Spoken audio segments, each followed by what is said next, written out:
gotta go. You gotta turn right here. No. I don't know. There's someone behind us.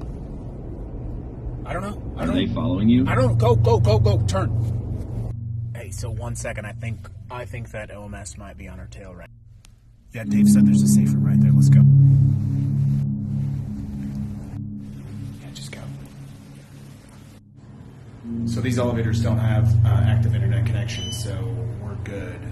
So just give me one. So welcome to the revolution. If you're getting this, it's because someone we now trust you. And the phone that they handed you is your tool to literally saving democracy. You have democracy in the palm of your hand, literally. In February of 2025, the United States government and Congress passed a law banning the app TikTok because it was being used to organize digitally the resistance against the creeping authoritarian movement in the United States. The United States government ordered Apple and Google to delete the app from the App Store and forcibly remove it from everyone's phones. But we were able to secure 1,512 of these devices, which were then unlocked and jailbroken. And now you have one of the last 712 of them remaining.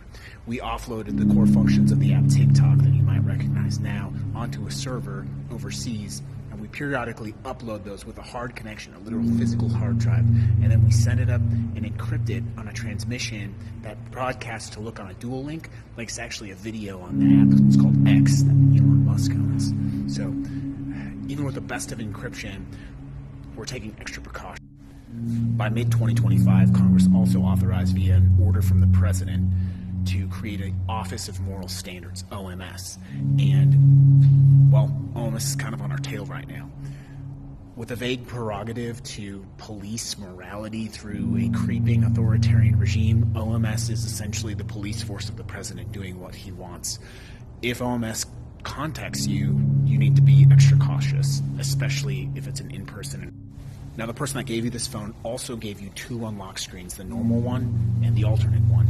If you encounter someone from OMS, what you need to do is immediately enter the alternate passcode. Remember, Congress authorized OMS to access your phone at any time, and if you resist, you're going to go to jail.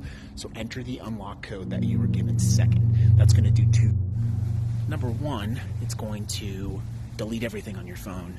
And number two, it's going to use the little box that they connected to. OMS connects it to a box to extract all of the data, and it will in less than 5 minutes. It's going to have the added benefit of permanently bricking the OMS extraction box. It's a little secret, little trick I invented. Okay, so it looks like we're actually good.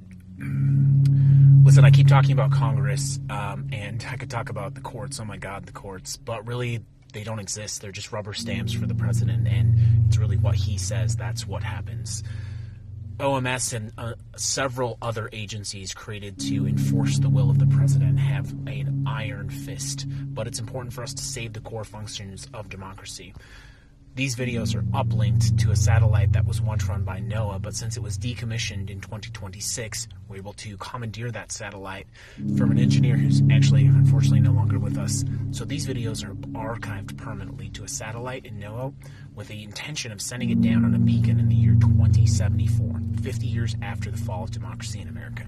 We hope we can both preserve what was democracy in this great country and tell the stories of what's actually happening on the ground in this new world order, because fascism has spread from the United States to countries that we once thought were never possible. And listen, I understand this is a lot to ask of you, so if you don't think that you can handle this, and you don't think that you can be part of the team responsible for really saving the last best chance at a representative government, or certainly documenting the atrocities of agencies like OMS, I get it. Just pretend this never happened. But if you're ready and you want to participate, click the button that looks like a heart, and we'll start to tell the stories of what's happening in America after November 2020.